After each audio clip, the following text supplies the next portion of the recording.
ആദരവായ പ്രവാചകൻ നബി മുഹമ്മദ് മുസ്തഫ സല്ലല്ലാഹു അലൈഹി വസല്ലമ തങ്ങൾ അവിടുന്ന് പറയുകയാ, മൂന്ന് വിഭാഗത്തിൽ ഒന്നാമത്തെ വിഭാഗം ആരെന്നറിയുമോ? മുദ്മിനുൽ ഖംർ.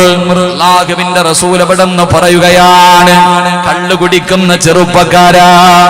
അല്ലാഹുവിന്റെ റസൂലാ പറയുന്നത്, സിറാജല്ല.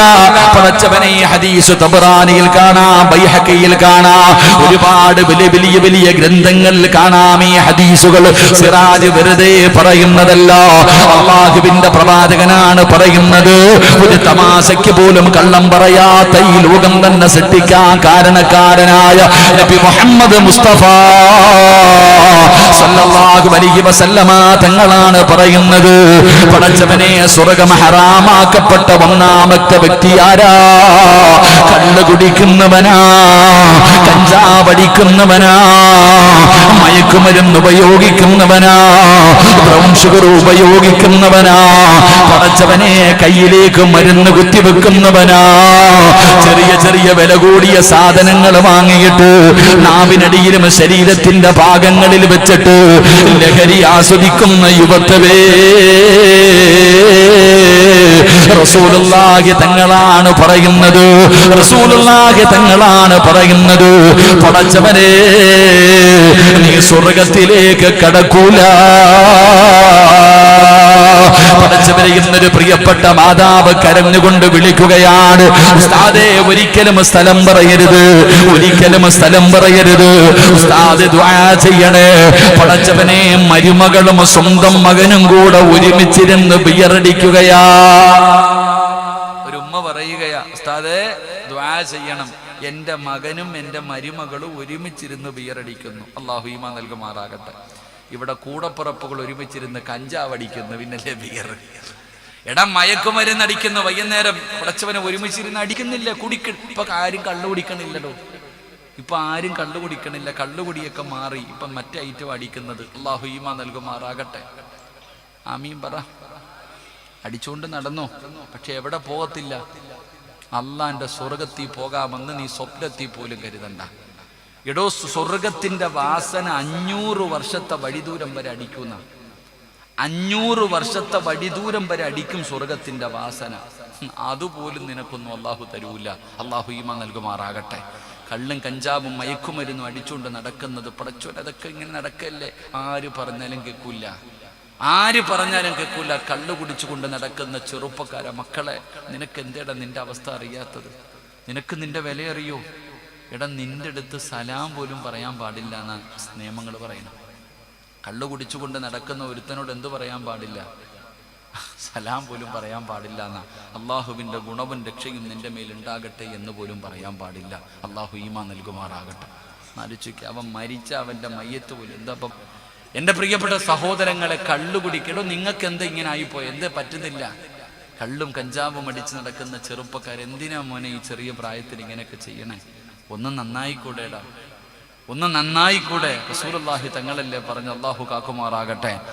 എന്റെ പ്രിയപ്പെട്ട സഹോദരങ്ങളെ, ഞാൻ വിശദീകരിക്കുന്നില്ല, എന്റെ വിഷയമല്ലാത്തത് കൊണ്ട് പറയുന്നില്ല. അല്ലാഹുവിന്റെ പ്രവാചകൻ അവിടുന്ന് ഒന്നാമതായി പറയുകയാ, അല്ലാഹുവിന്റെ റസൂൽ അവിടുന്ന് ഒന്നാമതായി പറയുകയാ, കള്ളു കുടിക്കുന്ന ചെറുപ്പക്കാരാ, നാളെ പരലോകത്ത് വരുന്നത് എങ്ങനെയെന്നറിയുമോ? പേപ്പട്ടിയെ കാണാറുണ്ടല്ലോ, എടാ ഉച്ച സമയത്തൊക്കെ റോഡിലൂടെ പോകുന്ന നായിയെ കാണുമല്ലോ, നാക്ക് നീട്ടിയിട്ടിരിക്കുമല്ലോ, വായിലൂടെ യഥാ പതയും നൊരയും ഇങ്ങനെ പട്ടിയുടെ നാവിൽ നിന്ന് താഴെ വീഴുമല്ലോ. പീ പിടിച്ച പട്ടിയെ പിന്നെ പറയേണ്ടതില്ലല്ലോ. നാളെ നന്ദാവര പള്ളിയുടെ ഖബർസ്ഥാനിൽ നിന്ന് പരലോകത്തേക്ക് കടന്നു വരുമ്പോ ഉയരമുള്ള സ്ഥലത്തു നിന്ന് നിർത്തിയിരിക്കുകയാ. പട്ടിയെ പോലെ നിന്റെ നാവിങ്ങനെ നെഞ്ചിന്റെ ഭാഗം വരെ തൂക്കി വെച്ചിരിക്കുകയാണ്. നിന്റെ നാവുണ്ടല്ലോ, കഞ്ചാവടിക്കുന്നവന്, മയക്കുമരുന്നടിക്കുന്നവര്, സിറാജ് ഉസ്താദേ നിങ്ങൾക്കതിന്റെ പവർ അറിയില്ല. ജീവിതത്തിൽ ഒരിക്കലെങ്കിലും ഒന്ന് അടിച്ചു നോക്കിയാ വല്ലാത്ത സുഖമാണെന്ന് പറയുന്ന ചെറുപ്പക്കാരാ, വേണ്ടടാ, എനിക്ക് ജീവനുള്ള കാലത്തോളം അതിനാ കഴിക്കുകയില്ല. കാരണം എനിക്ക് അല്ലാഹുവിന്റെ സ്വർഗം വേണമല്ലോ, എനിക്ക് അള്ളാന്റെ സ്വർഗത്തിൽ പോകണമല്ലോ. എന്റെ പ്രിയപ്പെട്ട ചെറുപ്പക്കാരോട് പറയുകയാ, ആ പേപ്പട്ടിയെ പോലെ നാക്കിങ്ങനെ നെഞ്ചിന്റെ വയറിന്റെ ഭാഗം വരെ താഴ്ത്തിയിട്ട് ആളെ പടച്ച റബ്ബിന്റെ കോടതിയിൽ നിന്ന് ഉയരമുള്ള സ്ഥലത്ത് കയറ്റി നിർത്തിയിരിക്കുകയാ. എന്തൊരു ദുർഗന്ധമെന്നറിയോ? പുഴുത്തു നാറുമടാ, പുഴുത്തു നാറും ചെറുപ്പക്കാരാ. ഭർത്താവ് കള്ളു കുടിക്കുമ്പോൾ ഭർത്താവ് കള്ളു കുടിച്ചിട്ടതിന് പ്രോത്സാഹനം നിൽക്കുന്ന പെണ്ണുങ്ങളുണ്ട്. എന്റെ പെങ്ങളെ, ഒരിക്കലും നീ അതപ്പതിച്ചു പോകരുത്, ഒരിക്കലും നീ അതപ്പതിച്ചു പോകരുത്, ഒരിക്കലും നീ അതിനെ കൂട്ടുനിൽക്കരുത്, ഒരിക്കലും നീ അതിനെ വിട്ടുവീഴ്ച ചെയ്യരുത്. നീ അവന്റെ കൂടെ കടക്കാൻ പാടില്ലല്ലോ. നിയമങ്ങൾ എടുത്ത് വായിച്ചു നോക്ക്. അതുകൊണ്ട് ഞാൻ കുടുംബജീവിതം തകർക്കാമെന്നവനല്ല. എന്റെ പ്രിയപ്പെട്ടവരോട് ഞാൻ ഓർമ്മപ്പെടുത്തുകയാ, അല്ലാഹുവിന്റെ പ്രവാചകൻ അവിടെന്ന് പറഞ്ഞു, സ്വഹാബാ സലാസത്തുൻ ഖദ് ഹറമല്ലാഹു തആല അലൈഹിമുൽ ജന്ന മുദ്മിനുൽ ഖംർ. എന്നിട്ട് അല്ലാഹുവിന്റെ പ്രവാചകൻ അവിടെന്ന് പറയുകയാ, രണ്ടാമത്തെ വിഭാഗം ആരെന്നറിയോ? അല്ലാഹുവിന്റെ നരകത്തിലേക്ക് കടന്നു പോകുന്ന, സ്വർഗത്തിന്റെ അകത്തൊരിക്കലും കടക്കാത്ത രണ്ടാമത്തെ വിഭാഗം ആരെന്നറിയുമോ? പടച്ചവനെ, തനിക്ക് ജന്മം നൽകിയ തന്റെ പിതാവുണ്ടല്ലോ, തനിക്ക് വേണ്ടി തന്റെ ജീവിതം മാറ്റിവെച്ച പിതാവുണ്ടല്ലോ, 9.5 മാസക്കാലം ഗർഭം ചുമന്ന മരണവേദനയുടെ വേദനയിൽ നിന്ന് പ്രസവിച്ച തന്റെ പ്രിയപ്പെട്ട മാതാവുണ്ടല്ലോ, നിനക്ക് പാലിതന്ന് പൂറ്റി വളർത്തിയ നിന്റെ ഉമ്മയുണ്ടല്ലോ, ആ മാതാപിതാക്കളെ ദ്രോഹിക്കുന്ന മനുഷ്യ,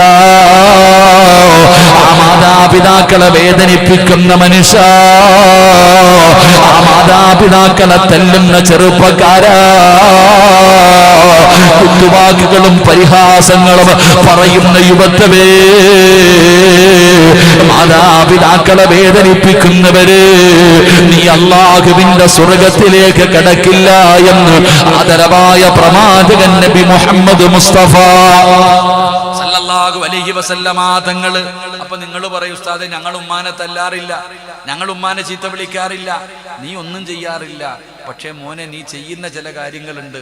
ഖുർആൻ പറഞ്ഞതെന്തേ? ചേ എന്ന് പറയുന്ന വാക്കുപോലും പറയരുത്. അള്ളാഹുവിന്റെ ഖുർആൻ എന്താ പറഞ്ഞത്? നീ നിന്റെ മാതാപിതാക്കളോട് ചേ എന്ന് പറയുന്ന വാക്ക്. ചേ എന്ന് പറഞ്ഞ എന്താ? ഇങ്ങനെ ആക്കത്തില്ല. നമ്മളൊരു ഇഷ്ടപ്പെടാത്ത ഒരു കാര്യം കാണുമ്പോ ഇങ്ങനെ ആക്കില്ല, എന്താ ഇത് ചോദിക്കില്ല. ഇങ്ങനെ പോലും പറയരുതെന്നാ. തൻ്റെ ഉമ്മയോടും തൻ്റെ വാപ്പയോടും അങ്ങനെ ഒരു വാക്കുപോലും നീ പറയല്ലേ എന്ന് അല്ലാഹുവിന്റെ വിശുദ്ധ ഖുർആൻ. നമുക്ക് പറയാൻ പറ്റുമോ? നമ്മൾ എന്തു പറയും? ചില സമയത്ത് ദേഷ്യം, നിങ്ങൾ മിണ്ടരുത്. ആരോടാ പറയണം? ഉമ്മാനോട്. വാപ്പാനോട് പറയുന്നത് മിണ്ടാതെ അവിടെ ഇരുന്നു കൊള്ളണം, വല്ലതും കഴിച്ച് മൂലയിൽ ഇരുന്നു കൊള്ളണം. വാപ്പായോട് ഉമ്മാനെ വിളിക്കണത് എങ്ങനെ? കിളവിയെന്ന്. ഉമ്മാനെ വിളിക്കണത് എങ്ങനെ? കിളവിയെന്ന്. അല്ലാഹു ഈമാൻ തരുമാറാകട്ടെ. എന്ത് ആമീൻ പറയാൻ മടി? എടോ, ഉമ്മാന്റെ കാൽ ചുവട്ടിലാ സ്വർഗം കിടക്കുന്ന, അറിയോ? ഉമ്മയുടെ കാലിനടിയിലാ സ്വർഗം കിടക്കുന്നത്. വാപ്പാരാ? വാപ്പാരാ? സ്വർഗത്തിന്റെ നടുക്കത്തെ വാതിലെന്ന് നബിയുനാ റസൂലുള്ളാഹി. ഉമ്മാടെ കാൽ ചുവട്ടിലാ സ്വർഗം കിടക്കുന്നത്, അതൊക്കെ സത്യം തന്നെ. പക്ഷെ വാതിലേതാ? അത് വാപ്പയാ. ഉമ്മയുടെയും വാപ്പയുടെയും പൊരുത്തുണ്ടെങ്കിൽ മാത്രമേ നമുക്ക് സ്വർഗത്തിൽ പോകാൻ പറ്റൂ. അള്ളാഹു ഭാഗ്യം തരുമാറാകട്ടെ. ആരാണെങ്കിൽ അതിന് കൂടുതലൊന്നും വേണ്ട, അതിന് കൂടുതൽ വേറെ ഒരു കാര്യവും വേണ്ട. എൻ്റെ പ്രിയപ്പെട്ടവൻ, നിസാരമായിട്ട് ഉമ്മയുടെ മനസ്സ് വേദനിച്ചാൽ മതി, കഴിഞ്ഞു നമ്മുടെ കാര്യം. അള്ളാഹു കാക്കുമാറാകട്ടെ. സൂക്ഷിക്കണം, എന്നും പൊരുത്തം ചോദിക്കണം ഉമ്മയോട്. എല്ലാ ദിവസവും ഇതിൽ ഈ സ്റ്റേജിലിരിക്കുന്ന എത്രയോ പേര് മാതാപിതാക്കളെ വല്ലാതെ സ്നേഹിക്കുന്നവരുണ്ട്, ഉമ്മയോട് വല്ലാത്ത സ്നേഹമുള്ളവരുണ്ട്. ഇന്നും എൻ്റെ കൂടെ വന്ന ലത്തീഫ് എന്ന സഹോദരൻ, അവൻ ഇന്ന് ഏറ്റവും കൂടുതൽ പ്രാവശ്യം പറഞ്ഞത് അവൻ്റെ വാപ്പാനെ കുറിച്ചാ. അള്ളാഹു ഖബറിടം വിശാലമാക്കി കൊടുക്കുമാറാകട്ടെ. ഇന്ന് ഉഷാദ് ഹാജി എപ്പോഴും കാണുമ്പോൾ ഉമ്മാനെ കുറിച്ച് പറയും ദുആ ചെയ്യാൻ. എൻ്റെ പ്രിയപ്പെട്ടവരെ, മാതാപിതാക്കൾ അവരാണ്. നിങ്ങളല്ലെങ്കിൽ ചിന്തിക്ക്, എടോ, ഉമ്മ പോകണ്ട എന്ന് പറഞ്ഞാൽ പോകരുത്. ഇന്നത്തെ ഒരു മക്കളും അത് കേൾക്കാറില്ല. ഉമ്മ ഒരു സ്ഥലത്തേക്ക് പോകണ്ടെന്ന് പറഞ്ഞാൽ പിന്നെ പോകരുത്. പോയാൽ അള്ളാഹു നമ്മളെ കാക്കുമാറാകട്ടെ. അതുകൊണ്ട് ഞാൻ പറയുന്നു, 2, മാതാപിതാക്കളുടെ മനസ്സ് വേദനിപ്പിച്ചാൽ നീ എത്ര ഹജ്ജ് ചെയ്താലും, നീ എത്ര പള്ളി കെട്ടിക്കൊടുത്താലും, നീ എത്ര തഹജ്ജുദ് നിസ്കരിച്ചാലും, നീ ഇനി എന്തൊക്കെ നന്മ ചെയ്താലും അള്ളാഹുടെ സ്വർഗത്തിൽ നീ ഒരിക്കലും പോകില്ല. അള്ളാഹു കാക്കുമാറാകട്ടെ. ഉറക്കപ്പുറ അള്ളാഹു കാക്കുമാറാകട്ടെ. ഓരോ പെണ്ണുങ്ങളും കേൾക്കണം, കല്യാണം കഴിഞ്ഞിട്ട് ഭർത്താവിൻ്റെ വീട്ടിൽ പോയതാ, പിന്നെ നീ ആ പരിസരത്തോട്ട് പോയിട്ടില്ല. നിന്റെ ഉമ്മാനെ നോക്കാനോ നിന്റെ ഉപ്പാനെ നോക്കാനോ നീ ഒന്നിനും ആ പരിസരത്തോട്ട് പോയിട്ടില്ല. വല്ലപ്പോഴും ഒന്ന് പോകും, തല കാണിക്കും, ഓടി വരും. ഇതാണ് നിന്റെ അവസ്ഥ. നിനക്ക് നിന്റെ ഭർത്താവ്, നിന്റെ മക്കള്, നിന്റെ ഉപ്പയും വേണ്ട, നിന്റെ ഉമ്മയും വേണ്ട. സൂക്ഷിക്കണം നിങ്ങളൊക്കെ. അള്ളാഹു കാക്കുമാറാകട്ടെ. അള്ളാഹു കാക്കുമാറാകട്ടെ. എൻ്റെ പ്രിയപ്പെട്ട സഹോദരങ്ങളെ, അള്ളാഹു നമ്മുടെ മാതാപിതാക്കൾ ജീവിച്ചിരിക്കുന്നവർക്ക് അള്ളാഹു ആഫിയത്തുള്ള ദീർഘായുസ് കൊടുക്കുമാറാകട്ടെ. അമീൻ പറയടോ. അള്ളാഹു ദീർഘായുസ് കൊടുക്കും. എത്ര വേദനയാണെങ്കിലും എത്ര സങ്കടമാണെങ്കിലും മോനേന്നൊന്ന് വിളിച്ചാൽ തീരും. ലോകത്ത് വേറെ ആര് എന്ത് വിളിച്ചാലും ആ സുഖം കിട്ടൂല. നമ്മുടെ സ്വന്തം ഭാര്യയാകട്ടെ, നമ്മുടെ മക്കളാകട്ടെ, ആര് നമ്മളെ മോനേന്ന് വിളിച്ചാലും സുഖമുണ്ടാവില്ല. പക്ഷെ ഉമ്മ ഒന്ന് വിളിച്ചു നോക്കട്ടെ, എൻ്റെ പൊന്നു മോനേന്ന് വിളിച്ച ഒരു വല്ലാത്ത സുഖമാണ്. എടോ, എത്ര വേദന ഉണ്ടെങ്കിലും ഉമ്മയുടെ മടിയിലൊന്ന് തലവെച്ച് കടന്നു നിൽക്കുക. അത് എൻ്റെ ഉമ്മ, ഞാൻ പോയിട്ട് ഇപ്പോഴും എൻ്റെ ഉമ്മയുടെ മടിയിൽ കിടക്കും. ഉമ്മ തലയിൽ എണ്ണ തേക്കുമ്പോൾ പറയും, തലയിൽ എണ്ണയും തേക്കില്ല എന്ന് പറഞ്ഞിട്ട് എനിക്ക് തലയിൽ ഉമ്മയുടെ മടിയിലൊന്ന് പോയി കിടന്ന എന്തൊരു സുഖമെന്നറിയൂ, എന്തൊരു സമാധാനമെന്നറിയൂ. അള്ളാഹു നമ്മുടെ ഉമ്മമാർക്ക് ദീർഘായുസ് കൊടുക്കുമാറാകട്ടെ. അള്ളാഹു ദീർഘായുസ് കൊടുക്കുമാറാകട്ടെ. മരണപ്പെട്ടവരുടെ ഖബറിടം അള്ളാഹു വിശാലമാക്കി കൊടുക്കുമാറാകട്ടെ. ഞാൻ എപ്പോഴും വഴുതി പറയും, ഞാനൊരു വീട്ടിൽ പോയി, 2 ആമക്കളാണ്. ഉമ്മയ്ക്ക് ക്യാൻസർ രോഗമാ. ഭക്ഷണം കഴിച്ചിട്ട് ഇറങ്ങുമ്പോൾ ആ മക്കൾ എന്നെ വിളിച്ചിട്ട് പറഞ്ഞു, ഉസ്താദെ ഉമ്മായിക്ക് ക്യാൻസറാ വയറിനകത്ത്. ഉമ്മാടുത്ത് ഞങ്ങൾ വയറുവേദനയാണെന്നാ പറഞ്ഞിരിക്കുന്നത്. ഉസ്താദ് ഞങ്ങളുടെ ഉമ്മയ്ക്ക് വേണ്ടി ദുആ ചെയ്യണം, ആരോടും പറയരുത്. ഉമ്മ അറിഞ്ഞിട്ടില്ല, ഉസ്താദ് പേരൊന്നും പറയരുത്, ദുആ ചെയ്താൽ മതി. ഈ 2 മക്കളും എന്നോട് പറഞ്ഞു. ഇറങ്ങിപ്പോകാൻ സമയമായപ്പോൾ അകത്ത് കിടക്കുന്ന ഉമ്മ പറഞ്ഞു, ഉസ്താദിനൊന്ന് വിളിക്കാൻ.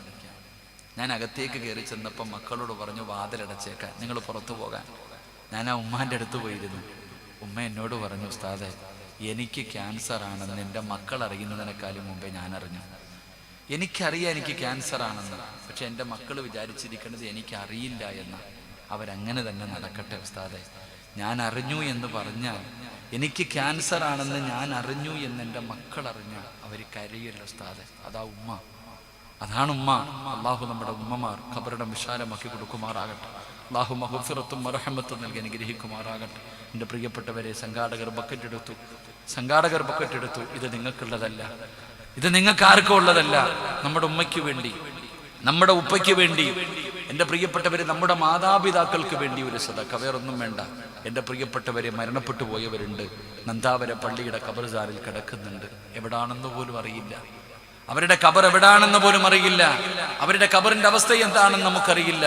എൻ്റെ പ്രിയപ്പെട്ടവരെ, ജീവിച്ച് ഈ വയതിന് വരാൻ കഴിയാതെ വീടിൻ്റെ അകത്ത് കിടപ്പിൽ കിടന്ന് മലമൂത്ര വിസർജനം നടത്തുന്നവരുണ്ട്. എല്ലാവരും ഒരു നല്ല സദഖ നമ്മുടെ ഉമ്മയ്ക്ക് വേണ്ടി, നമ്മുടെ ഉപ്പയ്ക്ക് വേണ്ടി. മരണപ്പെട്ടവരുടെ ഖബർ സ്വർഗമാകാൻ, ജീവിച്ചിരിക്കുന്നവരുടെ പൊരുത്തം നമുക്ക് കിട്ടാൻ എല്ലാവരും ഒരു നല്ല സദഖ ഒന്ന് കയ്യിട്ടെ. സല്ലല്ലാഹു അലൈഹി വസല്ലം. സല്ലല്ലാഹു അലാ മുഹമ്മദ് സല്ലല്ലാഹു അലൈഹി വസല്ലം. അല്ലാഹുമ്മ സല്ലി അലാ മുഹമ്മദ് യാ റബ്ബി സല്ലി അലൈഹി വസല്ലം. റഹ്മറഹീമായ അല്ലാഹ്, ഉമ്മയ്ക്ക് പകരം വെക്കാൻ ആരെയും കിട്ടില്ല തമ്പുരാന്.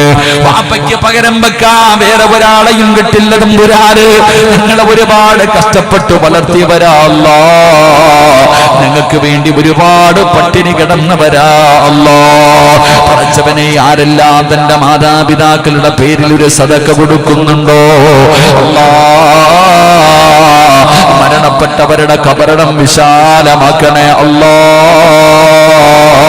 മഗ്ഫിറത്തും റഹ്മത്തും നൽകണേ അല്ലാഹ്. അവരുടെ മണ്ണറ മണിയറയാക്കണേ അല്ലാഹ്.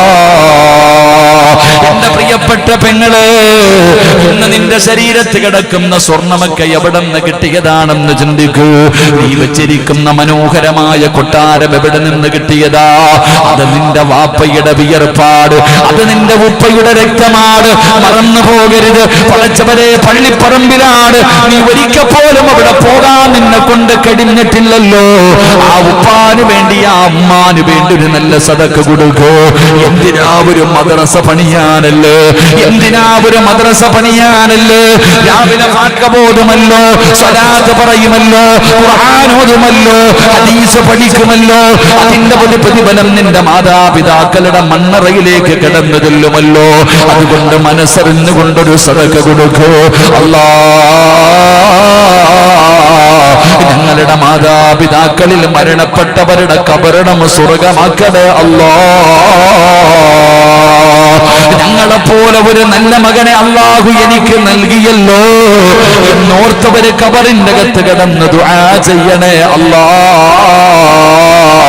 അല്ലാഹുവേ, ജീവിച്ചിരിക്കുന്ന മാതാപിതാക്കള് നീ വേദനിപ്പിക്കല്ല തമ്പുരാന്.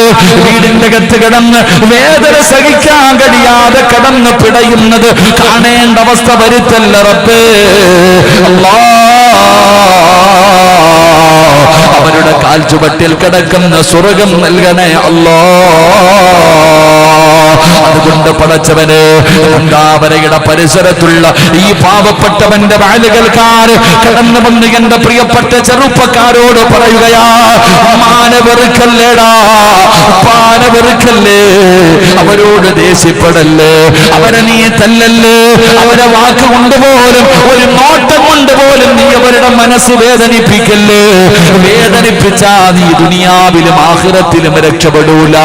എന്റെ പ്രിയപ്പെട്ട ചെറുപ്പക്കാരോട് പറയുകയാ, മോനെ നീ നന്നാകണമെന്ന് ഈ ലോകത്ത് ഏറ്റവും കൂടുതൽ ആഗ്രഹിക്കുന്നത് നിന്റെ ഉപ്പയും നിന്റെ ഉമ്മയുമാണ്, അല്ലാതെ വേറെ ഒരാളുമല്ല.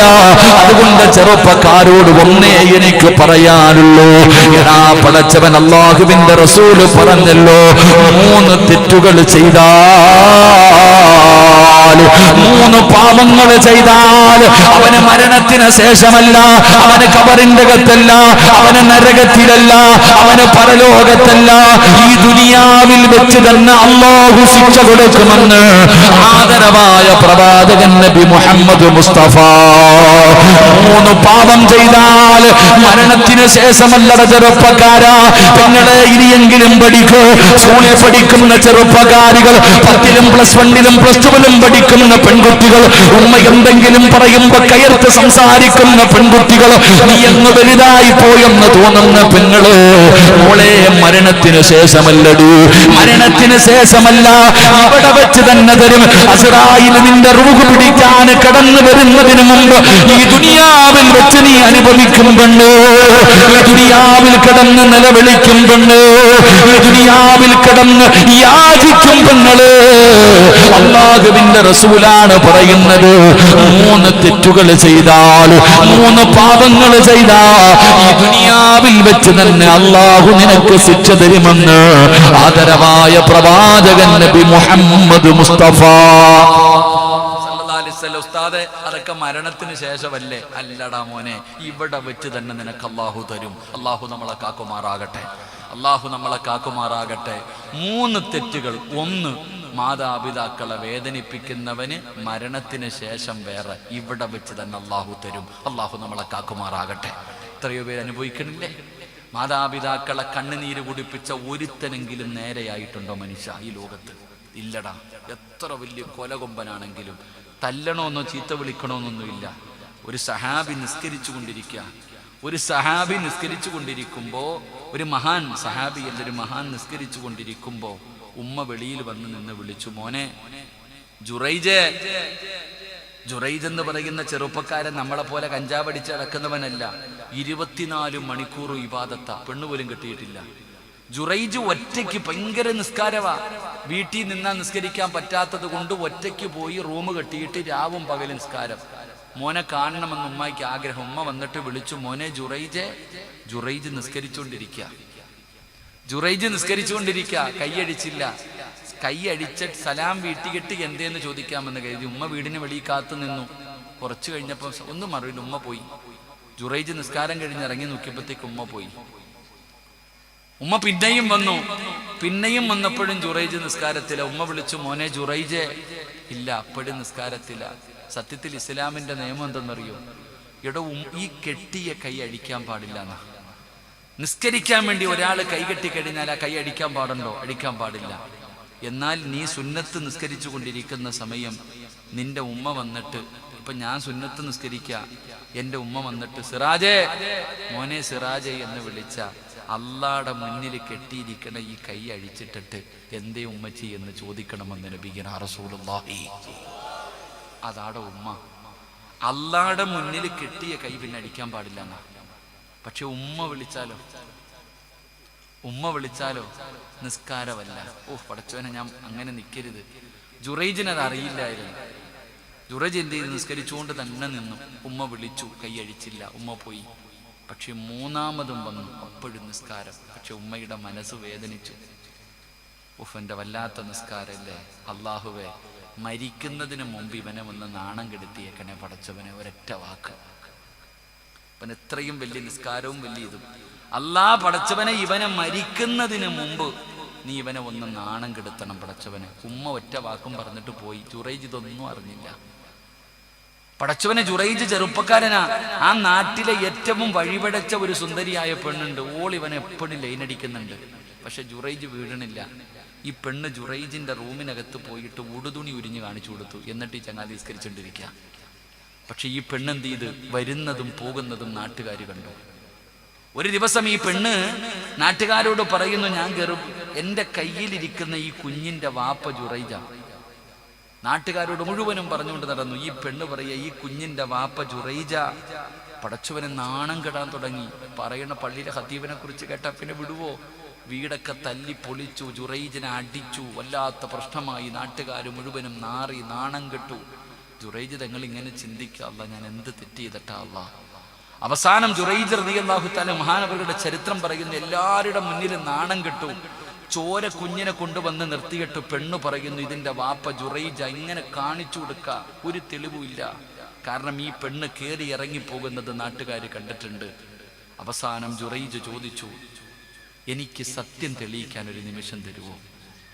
ഞാൻ തെളിയിച്ചു തരാം, ഇതെന്റെ കുഞ്ഞാണോ ഇല്ലയോ എന്ന് ഞാൻ തെളിയിച്ചു തരാം. ജുറൈജ് എന്ന് പറയുന്ന ചെറുപ്പക്കാരൻ ചോദിച്ചു. അവര് സമ്മതിച്ചു. 2 റക്അത്ത് നിസ്കരിച്ചു. സുജൂദിൽ കിടന്നിട്ട് അള്ളാഹുവിനോട് പറഞ്ഞു, പടച്ചവനെ, ഞാൻ എന്ത് തെറ്റാ അള്ളാ ചെയ്തേ? റബ്ബേ, ഞാൻ എന്ത് ചെയ്തതിന്റെ പേരില്ല? അപ്പോഴാ പറഞ്ഞു കൊടുക്കണത് ഉമ്മാടെ ശാപമാ. അവസാനം ജുറൈജ് കരഞ്ഞു. എന്നിട്ട് വഴി പറഞ്ഞു കൊടുത്തു. പടച്ച റബ്ബ്, ഈ പാല് കുടിക്കണ ചോര കുഞ്ഞിനെ ഇഞ്ഞു കൊണ്ടുവരാൻ പറഞ്ഞു. ആ പാല് കുടിക്കുന്ന ചോര കുഞ്ഞിനെ കൊണ്ടുവരാൻ പറഞ്ഞു. അത്തഹയ്യാത്തിൽ ഉയർത്തുന്ന ഈ കൈയെടുത്ത് കുഞ്ഞിന്റെ പൊക്കിളിന്റെ മുകളിൽ വെച്ചിട്ട് ചോദിച്ചു, മോനെ, നിന്റെ വാപ്പ ആരാടാ?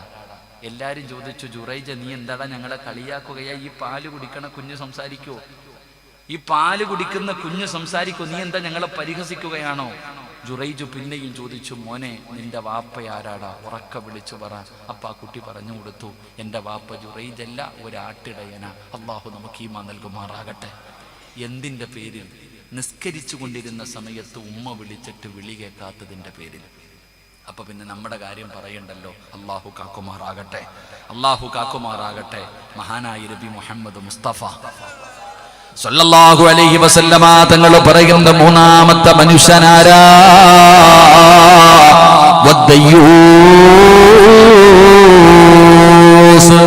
ദയ്യൂസ് എന്ന് പറഞ്ഞാൽ ആരാണ്?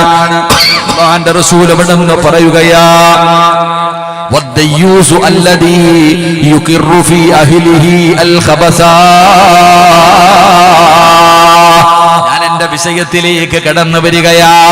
അല്ലാഹുവിന്റെ പ്രവാചകൻ പറയുന്ന സ്വർഗ്ഗത്തിലേക്ക് കടക്കാൻ കഴിയാത്ത മൂന്നാമത്തെ മനുഷ്യനാരെന്നറിയുവോ? തന്റെ ഭാര്യ, തന്റെ മക്കള്, പടച്ചവരെ, തന്റെ ഭാര്യ സന്താനങ്ങൾ, തന്റെ പ്രിയപ്പെട്ട ഭാര്യയുണ്ടല്ലോ, ആ പ്രിയപ്പെട്ട ഭാര്യയ്ക്ക് വൃത്തികേടിന് സമ്മതം കൊടുക്കുന്ന ഭർത്താവ് എന്ത് മോശമായ കാര്യവും ചെയ്യാൻ, ഏത് വൃത്തികേട് വൃത്തികേടുകൾ ചെയ്യുവാനും സമ്മതം കൊടുക്കുന്ന ഭർത്താവേ, തലമുണ്ടെങ്കിലും താടിയുണ്ടെങ്കിലും ആലിമാണെങ്കിലും ഹജ്ജ് ചെയ്തവനാണെങ്കിലും വഅദ് പറയുന്നവനാണെങ്കിലും തങ്ങളാണെങ്കിലും ഏത് വലിയാണെങ്കിലും തന്റെ പ്രിയപ്പെട്ട ഭാര്യ വൃത്തികേടുകൾ ചെയ്യാൻ സിനിമ കാണാ, സീരിയല് കാണാ, തുണി മറയ്ക്കാതെ നടക്കാ, ഔറത്ത് തുറന്നിട്ട് കൊണ്ട് നടക്കാ, ഏത് പേക്കൂത്തുകളും കാണിക്കാൻ സമ്മതം കൊടുത്താ അല്ലാഹുവിന്റെ സ്വർഗ്ഗം നിനക്ക് ഹറാമാ. എന്റെ പ്രിയപ്പെട്ടവരെ, പേടിക്കണം. നിരന്നിരിക്കുന്ന വാപ്പമാര്, ഇത് നിന്റെ നെഞ്ചത്തേക്ക് കരിങ്കല്ല് പോലെ നിന്റെ ഹൃദയത്തിലേക്ക് ഇറങ്ങട്ടെ. ഇത് നിന്റെ നെഞ്ചത്തിലേക്കാ ഞാൻ പറഞ്ഞത്. റസൂലുള്ളാഹി തങ്ങൾ പറയുകയാ, പടച്ചവനെ, നിന്റെ പ്രിയപ്പെട്ട ഭാര്യ എന്തെല്ലാം ദുസ്വഭാവങ്ങളാണ് അവൾക്ക്. പടച്ചവനെ, നീ തിരുത്താറില്ലല്ലോ, എന്തുകൊണ്ട് തിരുത്തുന്നില്ല, എന്തുകൊണ്ട് തിരുത്തി കൊടുക്കുന്നില്ല? പടച്ചവനെ, തെറ്റ് തന്നെയാണല്ലോ, അതാര് ചെയ്താലും തെറ്റ് തന്നെയാണല്ലോ. അല്ലാഹുവേ, നിന്റെ പ്രിയപ്പെട്ട ഭാര്യ വീടിനകത്തിരുന്നു കൊണ്ട് ഏശലി പറയുമല്ലോ, പരദൂഷണം പറയുമല്ലോ, മറ്റുള്ളവരെ കുറ്റം പറയുമല്ലോ. എടാ, തെറ്റ് ചെയ്യുന്നത് ആരാണെങ്കിലും അത് തെറ്റാണെന്ന് പറഞ്ഞു കൊടുക്കാത്തതെന്താ? മഹാനായ നബി മുഹമ്മദ് മുസ്തഫ സല്ലല്ലാഹു അലൈഹി വസല്ലമ തങ്ങൾ അങ്ങനായിരുന്നില്ല. പ്രവാചകൻ പറയുമായിരുന്നു, ആയിഷ റളിയല്ലാഹു തആല അൻഹാ ഖാലത്ത് ഖുൽതു ലിന്നബി സല്ലല്ലാഹു അലൈഹി വസല്ലം ഹസ്ബുക മിൻ സഫിയ കദാ വകദാ فقال صلى الله عليه وسلم لقد قلت كلمة. അല്ലാഹുവിന്റെ പ്രവാചകൻ സല്ലല്ലാഹു അലൈഹി വസല്ലമ തങ്ങളുടെ ഭാര്യയായ ആയിഷ ബീബി റളിയല്ലാഹു തആല അൻഹാ ഒരിക്കൽ അല്ലാഹുവിന്റെ പ്രവാചകന്റെ വീടിനകത്ത് സംസാരിച്ചു കൊണ്ടിരിക്കുമ്പോ ആയിഷ ബീബി റളിയല്ലാഹു തആല അൻഹാ അവിടെന്ന് പറഞ്ഞു, നബിയേ, അവിടെന്ന് പറഞ്ഞു, നബിയേ, സഫിയ നീളം കുറഞ്ഞവളാ. സഫിയ എന്ന് പറയുന്ന മഹദിയെ കുറിച്ച് അവൾ നീളം കുറഞ്ഞവളാണ്, അവൾ അങ്ങനെയാണ്, അവൾ ഇങ്ങനെയാണ് പറയുമല്ലോ. നിന്റെ ഭാര്യ അയൽവാസിയെ കുറിച്ച്, ഏട്ടന്റെ ഭാര്യയെ കുറിച്ച്, അനിയന്റെ ഭാര്യയെ കുറിച്ച്, നിന്റെ പെങ്ങളെ കുറിച്ച്, നാട്ടുകാരെ കുറിച്ച്, കുടുംബക്കാരെ കുറിച്ച്, അയൽവാസികളെ കുറിച്ച് അവൾ അങ്ങനത്തവളാണ്, ഇവൾ ഇങ്ങനത്തവളാണ്, അവൾ അങ്ങനെ ചെയ്യുന്നവനാണ്, ഇവൻ ഇങ്ങനെ ചെയ്യുന്നവനാണ്, അവൾ നീളം കുറഞ്ഞവളാണെന്ന് പറഞ്ഞു. ഇത്ര മാത്രമേ പറഞ്ഞുള്ളൂ. അവളെ പച്ച ഇറച്ചി തിന്നില്ല, അവളെ പച്ചയ്ക്ക് കത്തിച്ചില്ല, അവളെ നാണം കെടുത്തിയില്ല. പടച്ചവനെ, മുത്തുനബി അങ്ങനെയായിരുന്നു. തെറ്റ് കണ്ടാ തിരുത്തുമായിരുന്നു. അത് മകളാണെങ്കിലും ഭാര്യയാണെങ്കിലും. അല്ലാഹുവിന്റെ പ്രവാചകൻ നബി മുഹമ്മദ് മുസ്തഫ സല്ലല്ലാഹു അലൈഹി വസല്ലമ തങ്ങൾ ഒരു ദിവസം വീടിനകത്തേക്ക് കടന്നു വരികയാ. ആയിഷ ബീബി റളിയല്ലാഹു തആല അൻഹയുടെ വീട്ടിലേക്ക് അല്ലാഹുവിന്റെ പ്രവാചകൻ കടന്നു വരുമ്പോ റസൂലുള്ളാഹിയുടെ മുഖം ചുമക്കുകയാ. പ്രവാചകന്റെ മുഖമങ്ങ് ചുമക്കുകയാണ്. റസൂലുള്ളാഹിക്ക് വല്ലാത്ത ദേഷ്യം വന്നു. റസൂലുള്ളാഹിക്ക് വല്ലാത്ത ദേഷ്യം വന്നു. ആയിഷ ബീബി റളിയല്ലാഹു തആല അൻഹ അവിടുന്ന് ചോദിക്കുന്നു, നബിയേ, യാ റസൂലല്ലാഹ്, എന്തു പറ്റി നബിയേ, എന്തു പറ്റി നബിയേ? അല്ലാഹുവിന്റെ പ്രവാചകൻ പറഞ്ഞ മറുപടി എന്തെന്നറിയുമോ? ഒരിക്കൽ ആയിഷ ബീബി റളിയല്ലാഹു തആല അൻഹയുടെ വീടിനകത്ത് കടന്നു വരുമ്പോ റസൂലുള്ളാഹി തങ്ങളുടെ മുഖം ചുമന്നു തുടുത്തു. വല്ലാത്ത ദേഷ്യം വന്നു. ആയിഷ ബീബി പേടിച്ചു പോയി. എന്തേ നബിയെ, എന്തു പറ്റി നബിയെ? ആയിഷ, നീ കിടക്കുന്ന വിരിപ്പ് നീ കണ്ടില്ലേ? നീ കിടക്കുന്ന വിരിപ്പ് കണ്ടില്ലേ? നീ കിടക്കുന്ന വിരിപ്പ് നീ കണ്ടില്ലേ? ആ വിരിപ്പിന്റെ അകത്തൊരു ചിത്രമുണ്ടായിരുന്നു. മഹാനായ നബിയിന റസൂലുള്ളാഹി. ആയിഷ ബീബി വിരിച്ചിരുന്ന വിരിപ്പിന്റെ അകത്ത് ഒരു ചിത്രമുണ്ടായിരുന്നു, ഒരു ജീവിയുടെ പടം ഉണ്ടായിരുന്നു. ഈ പടം കണ്ടിട്ട് നബി സല്ലല്ലാഹു അലൈഹി വസല്ലമ തങ്ങൾ കോപം കൊണ്ടിട്ട്, നീ ഇത് കണ്ടില്ലേ? ഇതുള്ള വീട്ടിൽ മലക്ക് വരൂന്ന് നിനക്കറിയില്ലേ? മനുഷ്യൻ ഈ ജീവികളുടെ രൂപമുള്ള വീട്ടിൽ മലക്കുകൾ വരില്ല എന്ന് നിനക്കറിയില്ലേ? നീ എന്താ ഇത് കാണിക്കുന്നത്? അത് മുറിച്ചുകള ആയിഷ എന്ന് നബി മുഹമ്മദ് മുസ്തഫ, മഹാനായി നബി മുഹമ്മദ് മുസ്തഫ ഇവിടെ നിങ്ങൾ നോക്കടോ, വീടിൻ്റെ അകത്ത് വിരിച്ചിട്ടിരുന്ന ഒരു പുതപ്പിൻ്റെ അകത്ത് ഒരു ചിത്രം കണ്ടപ്പോൾ ഈ വീട്ടിൽ റഹ്മത്തിൻ്റെ മലക്കു വരത്തില്ല, ഇത് വെട്ടിമുറിച്ച് കളയെന്ന് മുത്തുനബി പറഞ്ഞെങ്കിൽ നമ്മുടെ വീടിനകത്ത് അവസ്ഥ ആലോചിച്ച് വയ്ക്കുക. നമ്മുടെ വീടിനകത്ത് അവസ്ഥ ആലോചിച്ച് വയ്ക്കുക. സുബ്ഹാനല്ലാഹ്, അല്ലാഹു കാക്കുമാറാകട്ടെ. അവിടെ മലക്കില്ല, പിന്നെ കുഴപ്പമില്ല. വരുന്നുണ്ടെങ്കിലല്ലേ കുഴപ്പമുള്ളൂ.